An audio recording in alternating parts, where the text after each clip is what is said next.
Ito yung kadalasan tanong. Sa sales ba, sino ang may control ng deal? Siya na nagsasalita o siya na nakikinig? Wala. In sales, the one who asks controls the deal. Don't end your pitch with a question. Lead the next step. Kapag hinayaan mo na ang prospect mo ang mag-lead ng conversation nyo, sila ang magdidictate ng outcome. At kadalasan ang ending niyan, ito. Pag-iisipan ko muna, balikan kita ha, hindi pa ngayon. Hindi dahil ayaw nila, kundi dahil wala silang clear na direction kung ano ang susunod na gagawin. Tandaan mo to. The one who asks controls the deal. Hindi ibig sabihin na ikaw lang ang magsasalita, mas mahalaga na ikaw ang nagtatanong ng tamang questions para mag-guide sila.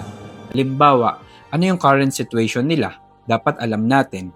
Ano yung problema na gusto nilang masolusyonan? At gaano ka-urgent ito sa kanila? Ano yung mangyayari kung hindi nila ito aayusin?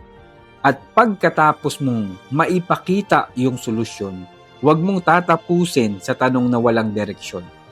I-lead mo sila sa next steps forward. Sa sales, clarity creates action. Kapag malinaw ang next step, mas madali para sa prospect ang mag-decide. Kaya sa susunod na sales call mo, tandaan mo, huwag mong iasa sa prospect ang direksyon ng usapan. Ikaw ang magtanong, ikaw ang mag-guide, at ikaw mag-set ng next steps.